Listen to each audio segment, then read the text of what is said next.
میں مر گئے ان لوگ، جو شہید ہے وہ مر گیا.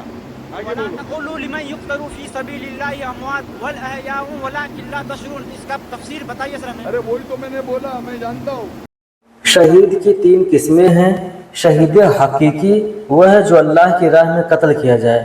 دوسرا شہید فقہی، وہ عاقل بالغ مسلمان ہے جس پر غسل فرض نہ ہو اور وہ کسی عالیہ ذریعہ یعنی بندوق یا تلوار سے ظلماً قتل کیا جائے اور زخمی ہونے کے بعد دنیا سے کوئی فائدہ نہ حاصل کیا ہو یا زندوں کے احکام میں سے کوئی حکم اس پر ثابت نہ ہو. مثلا لاٹھی سے مارا گیا یا کسی اور کو مارا جا رہا تھا اور یہ مر گیا، یا زخمی ہونے کے بعد کھایا پیا یا علاج کرایا یا نماز کا پورا وقت ہوش میں گزرا یا کسی بات کی وصیت کی، تو وہ شہید فقہی نہیں. مگر شہید فقہی نہ ہونے کی یہ مطلب ہرگز نہیں کہ اسے شہادت کا ثواب بھی نہ ملے گا، بلکہ مطلب یہ ہے کہ اگر شہید فقہی ہوتا تو بنا غسل دیے اسے اس کے خون اور کپڑوں کے ساتھ نماز جنازہ پڑھ کر دفن کر دیتے. مگر اب اسے غسل بھی کرایا جائے گا اور کفن بھی دیا جائے گا.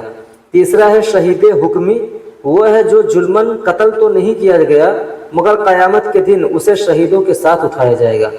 جیسے جو ڈوب کر مرے، جل کر مرے، کسی چیز کے نیچے دب کر مرے، نیمونیا کی بیماری میں، پیٹ کی بیماری سے، طاعون سے، وہ عورت جو بچہ جننے کی حالت میں مرے، جمعے کے دن یا رات میں، طالب علم جو 100 بار روزانہ درود پڑھے اور شہادت کی تمنا رکھے، جو پاک دامن کسی کے عشق میں مرے، سفر میں مرے، بخار یا مرگی یا سل کی بیماری میں، جو کسی مسلمان کی جان مال عزت یا حق بچانے میں مرے، جسے درندے نے پھاڑ کھایا، جسے بادشاہ نے قید کیا اور وہ مر گیا، موذی جانور کے کاٹنے سے مرا، جو معجن ثواب کے لیے اذان دیتا ہو، جو چاس کی نماز پڑھے، جو ایام بیل کے روزے رکھے، جو فساد امت کے موقع پر سنت پر قائم ہو، جو بیماری کی حالت میں 40 مرتبہ آیت کریمہ پڑھے، کفار سے مقابلہ میں جو ہر رات سورہ یاسین شریف پڑھے، جو باوجود سویا اور مر گیا، جو اللہ سے شہید ہونے کی دل سے دعا کرے. اللہ رب العزت قرآن میں ارشاد فرماتا ہے کہ جو خدا کی راہ میں مارے جائیں انہیں مردہ نہ کہو بلکہ وہ زندہ ہیں، ہاں تمہیں خبر نہیں. پارہ 2 سورہ بقرہ آیت 154. اور جو اللہ کی راہ میں مارے گئے ہرگز انہیں مردہ نہ خیال کرنا بلکہ وہ اپنے رب کے پاس زندہ ہیں، روزی پاتے ہیں. پارہ 4 سورہ آل عمران آیت 169. حضور صلی اللہ تعالیٰ علیہ وسلم ارشاد فرماتے ہیں کہ شہید کو قتل کی بس اتنی ہی تکلیف ہوتی ہے جتنی چینٹی کے کاٹنے سے ہوتی ہے، ورنہ موت کے تکلیف کے بارے میں روایت ہے کہ کسی کو اگر 1000 تلوار کے زخم دیے جائیں تو اس کی تکلیف موت کی تکلیف سے کہیں زیادہ ہلکی ہوگی، اور اللہ کے ہاں اسے 6 انعامات دیے جاتے ہیں. پہلا، اس کے خون کا پہلا قطرہ زمین پر گرنے سے پہلے اسے بخش دیا جاتا ہے اور اس کی روح کو فوراً جنت میں ٹھکانہ ملتا ہے. دوسرا، قبر کے عذاب سے محفوظ ہو جاتا ہے. تیسرا، اسے جہنم سے رہائی مل جاتی ہے. چوتھا، اس کے سر پر عزت کا تاج رکھا جائے گا. پانچواں، اس کے نکاح میں بڑی بڑی آنکھوں والی 72 حوریں دی جائیں گی. چھٹواں، اس کے عزیزوں میں سے 70 کے حق میں اس کی شفاعت قبول کی جائے گی. مشکات شریف صفحہ 333، شرح الصدور صفحہ 31. اب تک اسلام کی بقا کے لیے نہ جانے کتنے ہی مسلمان اپنی جان جامع آفرین کے سپرد کر چکے ہیں، مگر جو شہادت کربلا کے میدان میں بھوکے پیاسے رہ کر اپنے میں اہل و عیال کے سید الشہداء امام عالی مقام نواس رسول سیدنا امام حسین رضی اللہ تعالیٰ عنہ نے پیش فرمائی، وہ بے مثل اور بے مثال ہے.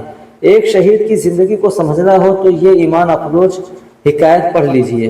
حکایت 3 بھائی ملک شام میں رہتے تھے جو بڑے جری اور بہادر تھے، ہمیشہ اللہ کی راہ میں جہاد کیا کرتے تھے. رومیوں نے ایک مرتبہ ان کو گرفتار کر لیا اور اپنے عیسائی بادشاہ کے سامنے پیش کیا. اس نے کہا کہ تم لوگ مذہب اسلام چھوڑ دو اور عیسائی بن جاؤ. ان تینوں نے بیک زبان کہا کہ یہ ہرگز نہیں ہو سکتا. بادشاہ نے کہا میں تم لوگوں کو سلطنت دوں گا اور اپنی لڑکیوں سے شادی بھی کر دوں گا، تم لوگ عیسائی ہو جاؤ. مگر مجاہدین اس پر بھی عیسائی بننے کے لیے تیار نہ ہوئے. بادشاہ نے کہا اگر ہماری بات نہیں مانو گے تو قتل کر دیے جاؤ گے۔ مجاہدین نے کہا غلامان محمد جان دینے سے نہیں ڈرتے، یہ سر کٹ جائے یا رہ جائے کچھ پرواہ نہیں کرتے۔ بادشاہ نے حکم دیا کہ 3 دیگوں میں زیتون کا تیل کھولایا جائے۔ جب تیل کھول گیا تو مجاہدین کو ان دیگوں کے پاس لایا گیا اور کہا گیا کہ اگر عیسائی نہیں بنو گے تو اسی کھولتے ہوئے تیل میں ڈال دیے جاؤ گے۔ اب بھی موقع ہے، خوب سوچ لو۔ ان بہادروں نے کہا کہ ہماری آخری سانس کا جواب یہی ہوگا کہ ہم جان تو دے سکتے ہیں مگر مصطفیٰ کا دیا ہوا ایمان نہیں دے سکتے۔ انہوں نے یہ محمد پکارا، پھر عیسائیوں نے بڑے بھائی کو تیل کے کھولتے ہوئے دیگ میں ڈال دیا۔ اس کے بعد پھر باقی دونوں بھائیوں کو سمجھانے کی کوشش کی گئی مگر آنکھوں سے اپنے بھائی کا یہ انجام دیکھنے کے باوجود ان کے اندر کچھ فرق پیدا نہیں ہوا۔ وہ اب خوشی کے ساتھ اللہ کی راہ میں شہید ہونے کے لیے تیار رہے۔ آخر منجلے بھائی کو بھی کھولتے ہوئے تیل میں ڈال دیا گیا۔ چھوٹے بھائی کی ابھرتی جوانی دیکھ کر وزیر نے بادشاہ سے کہا کہ اسے ہمارے سپرد کر دیجئے۔ وزیر نے انہیں ایک مکان میں بند کر دیا اور اپنی حسین لڑکی کو انہیں بہکانے کے لیے مقرر کیا۔ رات کے وقت لڑکی داخل ہوئی۔ وہ مرد مجاہد رات بھر نفل نماز پڑھتا رہا اور حسینہ کی طرف نظر اٹھا کر بھی نہ دیکھا، اور کیسے دیکھتا جن نگاہوں میں حسن مصطفیٰ بس چکا ہو وہ نگاہیں بھلا کسی اور کی طرف کیسے اٹھ سکتی ہے۔ غیر پر آنکھ نہ ڈالے کبھی شیدا تیرا، سب سے بیگانہ ہے اے پیارے سناشا تیرا۔ لڑکی کے لیے یہ منظر بڑا ہی عجیب تھا کہ جس کی ایک جھلک دیکھنے کے لیے دنیا بیتاب ہے، یہ جوان اس کو ایک نظر بھی دیکھنے کے لیے تیار نہیں۔ صبح کے وقت وہ ناکامی کے ساتھ واپس آئی اور اپنے باپ کو بتایا کہ آج اس کی عبادت کی کوئی رات تھی مگر اسی طرح 40 راتیں گزر گئیں اور وہ مرد مجاہد اس کی طرف متوجہ نہیں ہوا۔ آخر میں خود وہ لڑکی متاثر ہو گئی اور کہا اے پاک باز نوجوان، تو کس کا شیدائی اور فدائی ہے کہ میری طرف نگاہ اٹھا کر بھی نہیں دیکھتا؟ فرمایا میں مصطفیٰ کا جام محبت کا مست ہوں، وہ نشہ نہیں جسے ترشی اتار دے۔ لڑکی صدق دل سے لا الہ الا اللہ محمد رسول اللہ صلی اللہ تعالی وسلم پڑھ کر مسلمان ہو گئی اور استبل سے 2 گھوڑے لائی۔ رات ہی میں دونوں وہاں سے فرار ہو گئے اور ابھی زیادہ دور نہیں پہنچے تھے کہ پیچھے سے گھوڑوں کے آنے کی آہٹ معلوم ہوئی اور جلد ہی وہ قریب آ گئے۔ دیکھا تو نوجوان کے وہی دونوں بھائی ہیں جو کھولتے ہوئے تیل میں ڈالے گئے تھے، ساتھ میں فرشتوں کا ایک گروہ بھی تھا۔ نوجوان مجاہد نے حال پوچھا تو ان لوگوں نے بتایا کہ بس وہی تیل کا ایک گوتا تھا جو تم نے دیکھا، اس کے بعد ہم جنت الفردوس میں پہنچ گئے۔ پھر دونوں بھائیوں نے فرشتوں کی موجودگی میں اس لڑکی کا نکاح اپنے بھائی سے کر دیا اور واپس چلے گئے۔ زندہ تو ہو جاتے ہیں جو مرتے ہیں حق کے نام پر، اللہ اللہ موت کو کس نے مسیحا کر دیا۔ اس واقعے سے یہاں یہ بھی ثابت ہوا کہ اللہ کی راہ میں قربان ہونے والے شہید مرتے نہیں ہیں بلکہ زندہ ہو جاتے ہیں۔ ساتھ ہی یہ بھی معلوم ہوا کہ مدد کے لیے یا رسول اللہ پکارنا جائز ہے کہ مجاہدین نے حضور صلی اللہ علیہ وسلم کو پکارا تھا۔ اگر دور سے پکارنا شرک ہوتا تو انہیں جنت الفردوس میں جگہ نہ ملتی اور نہ چھوٹے بھائی کی شادی میں فرشتوں کی شرکت ہوتی۔ اب اسی ایک روایت سے سید الشہداء امام حسین رضی اللہ تعالیٰ عنہ کی زندگی کا بھی اندازہ لگا لیجئے، جن کی حیات جاویدانہ پر بس یہی شعر کافی ہے، تو زندہ ہے واللہ، تو زندہ ہے واللہ، میری چشم عالم سے چھپ جانے والے۔ دوستو پورا میں نے آپ لوگوں کو ڈیٹیلز میں سمجھا دیا ہوں، شہید کا مقام کیا ہے، شہید کا مرتبہ کیا ہے، سب بتا دیا ہوں۔